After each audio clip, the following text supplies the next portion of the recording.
Thanks, Max, for having me over here, and ThingsCon and Mozilla. There was a loose sort of connection when we thought of this salon, and we shared some of the work that we've been doing at Habib with Max. So he said that this might be a good space. And yesterday we had a brief conversation over breakfast, and he mentioned about Shenzhen mobility transit, and what I wanted to sort of connect this to. So Karachi is not far from Shenzhen. It's 4 or 5 hours. There's a huge influx of Chinese investment, people, companies in Pakistan right now. There's a $62 billion One Belt, One Road project that's happening. So Karachi is really gearing up for not just Chinese power plants and products, but also I think there's a lot of conversation and debate about values that come with products and services, right? And that's a very big question that's happening in academic circles, in journalism, in press, and so on. But there were two things I wanted to connect to. For me, transit is really, really important. I love bicycles. Karachi is very hard to cycle in. Max was there. But I have two, and I try and do it as much as I can. And it's about, just to give you a quick snapshot, it's about a 25 million people city, bigger than Shenzhen. It's, of course, slightly older than Shenzhen. We're set up in about 1880, 1890. Still a very young city. There's no train-based mass transit. There's no public transit in that the state doesn't run any transit. There's about 15 to 16,000 buses that are privately owned. The state only gives routes, which also you pay a lot of money to get, and then you can run the bus on it however you want. Right, and the condition of those buses is far from enviable. So while there's only 15, 16,000 buses in a city of 25 million people, they are responsible for transporting about 45% of the consumers. Right, so they're pretty crowded, chaotic. There's no map of the system. You'll see some photos of those buses, and you'd realize like we're really in a different time period, sort of thing. What this has led to, invariably, because of market forces and otherwise, is what we call automobility, right? So everyone having their own private vehicle of some sorts. And this was primarily due to the kind of work that happens in Shenzhen, that motorbikes became so ubiquitous that they went from about 400,000 a decade ago to about 1.5 million in Karachi right now. So everyone has their own private motorbike. It is the most efficient in terms of fuel consumption way to go around, but it also produces a lot of congestion. It's a big city, so of course you can't cycle everywhere. It's a really hot city. And so the motorbike sort of became the ubiquitous sort of thing. But for us, for me, what's interesting is the future of these things, right? So two things that I want to connect to here is that technology trickles down really fast now, because it's not coming from Germany to Pakistan, it's coming from China to Pakistan, right? And it comes much faster than it used to about like 2 decades or 3 decades ago. There are already drones everywhere in Karachi, so that gap that used to happen, it's gone. So you think of something here, it exists everywhere in the world simultaneously, or at least in big cities in the world simultaneously, right? So there's that fear. But the other thing is that things that are thought of and produced, or ideas that are produced elsewhere in the world, don't always necessarily translate in the global south the way they're imagined, right? Because there is a difference between an idea and the infrastructure that is in place to receive that idea, right? And invariably, cities still take a long time, for the infrastructures to evolve. So what people do is they improvise in the middle, right? And what kind of futures does that create? So I taught this class on transit and mobility last semester. So we looked at the history of transit. We saw basically from when Homo sapiens came about to about 18th century, all we used were horses. That's what we used, primarily horsepower to power everything. And then between 18th century and 20th, we've gone from that to Teslas and you name it, right? So all of the history of transit or public transit, especially in urban areas, is really condensed in the last 200 years. There has been, of course, we know the subways came around early 20th century, late 19th, early 20th century, and then they went out of fashion in the mid-century, and now they're making a revival of sorts, at least in all over the world, actually, not just here in the West.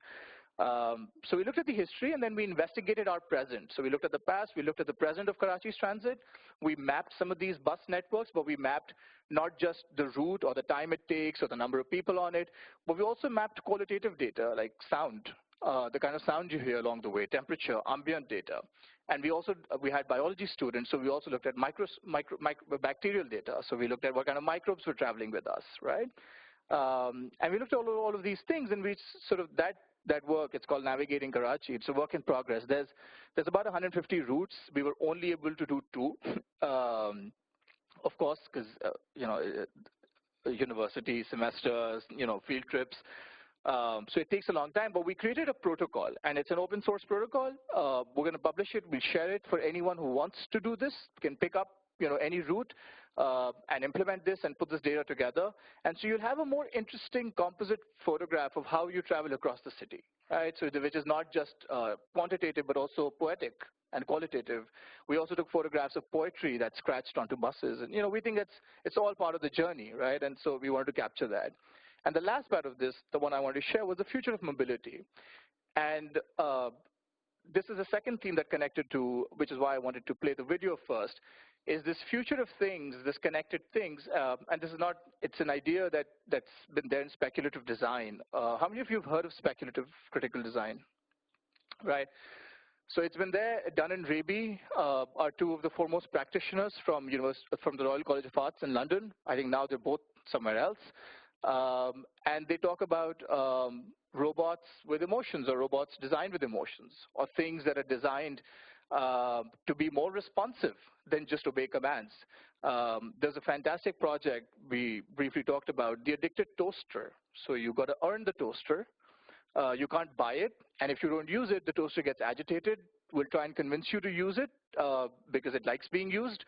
But if you don't, it's going to leave you, and it'll go away, and you can't get it back, right? So, and there's a lot of critique, which is interesting to think about. Why are we stopping at things just being responsive or super responsive? Why not grant them the same sort of emotional appeal that as humans that we have? I have the video, but I'm not going to play that one. You should look at Dunn and Raby's, wait, it's called, I have this here. There's a video, Technological Dreams series, #1 robots, there's a #2, I think there's a #3 as well. And it's all of these robots have personalities and characters, and they behave a certain way. And I think that's really interesting. So we took off from that, and we said, things don't always pan out the way we imagine, and objects can have their own lives. And so we imagined these futures in Karachi in a foreseeable future, so not like 100 years, but let's say 20, 30 years down the line. What would that look like, right? And so one of the projects was aeromobility. Karachi is on the coast. We're most likely to get flooded sometime soon when the sea level rises. Of course, if you get flooded and all your transport is road-based, then you can't function, right? I mean, of course, yeah, short of boats or whatever. And so in that future, this is obviously an overlaid shot from the road down our university. So this is the street down the university, and then we sort of just put some water in it. And so the city choked under its own garbage, and inundated by frequent flash floods, is unnavigable with any of these early modes of transit, including cars, bikes, bus rapid transit, circular railways, Teslas, or the Hyperloop, right? So what happens when the city gets flooded, right? You can't get into your Hyperloop. So there's only one way to navigate the city, and it's not far-fetched that it might be a cheaply manufactured nuclear-powered hoverboard. Right? We are a nuclear sort of powered nation, so it's not inconceivable that that would be the case.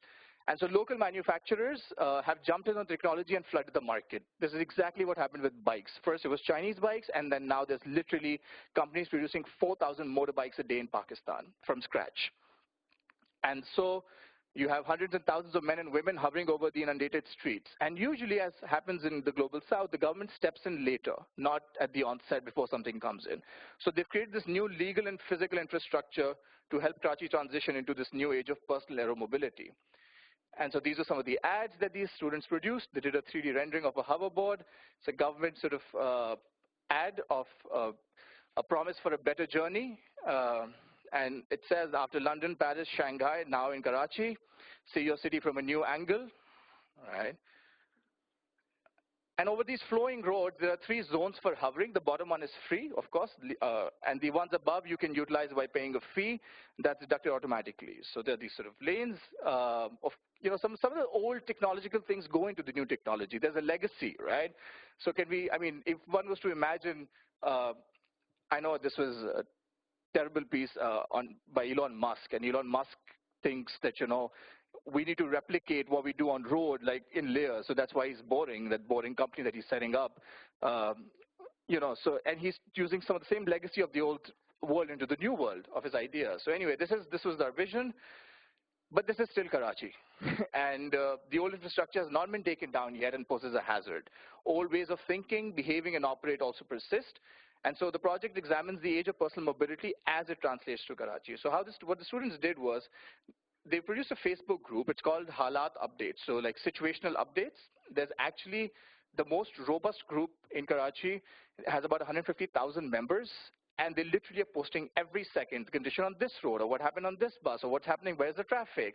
It's noisy, it's unfiltered data, but it's really a pulse on the city. If there's something goes wrong, or water pipe burst, or power outage, everything is there. So we imagine what Halat Updates would look like in this age of aero mobility.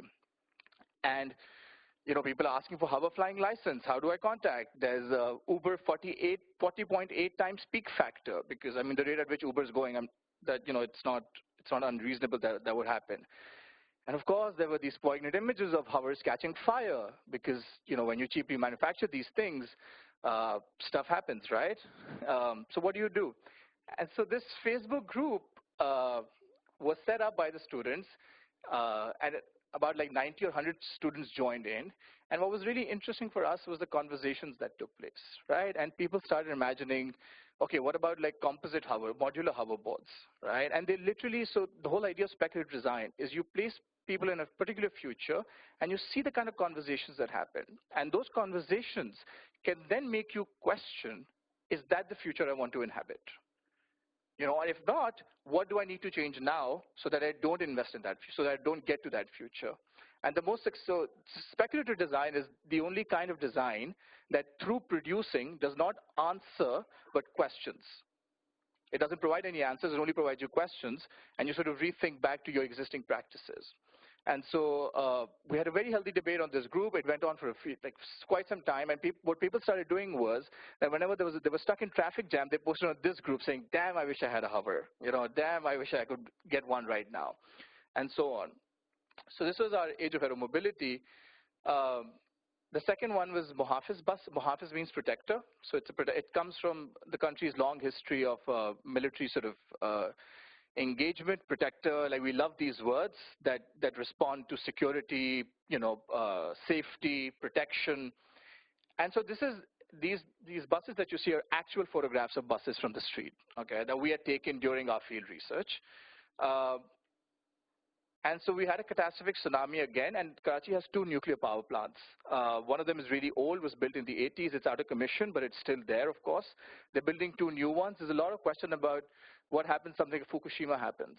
Fukushima is still very far from major cities, but this one is, I think, within 10 kilometers of Karachi. So we won't even be able to evacuate in case a tsunami strikes and there's a nuclear sort of thing. And so if something like that happens, and there's nuclear radiation, we'll probably have to live through it, okay? And in that case, again, the government will not do something. Private bus services will step in to do this. And so this was an example of a philanthrop-capitalist owner of a large housing society providing a bus service to go from his housing society to your workplaces. And this bus had certain features. So its seats are made of mycelium, right, which is this bacteria. And when passing through radioactive zones, the bacteria sort of multiplies. And so your seat gets cushier and cushier and gives you a sense of comfort as you're driving through it. So it doesn't protect you from radioactivity, but at least you feel comfortable while you're at it. Okay. And then there was radioactive sort of radioactive proof doors, and then there were wipers on the window that protected you from all of this. So they made a small video. Let me just play that. I'm sorry it's in Urdu, but I mean, you'll be able to see the visuals. हमने बदला है कराची, हम बदलेंगे पाकिस्तान। कराची के शहरियों के लिए मुहाफिज bus service. बहरिया town की कच्ची आबादियों से लेकर कोरंगी इंडस्ट्रियल एरिया तक शहरियों के लिए सहूलत ही सहूलत। आराम से कुशादा सीटें जो बनी है माइसीलियम फाइबर से। So these are the mycelium seats. लंबा सफर, ताजा दम रहे हर दम। एग्जिट और एंट्री ताप। This is the anti-radioactive proof doors. ताजा है रेडियो एक्टिव वेज प्रूफ।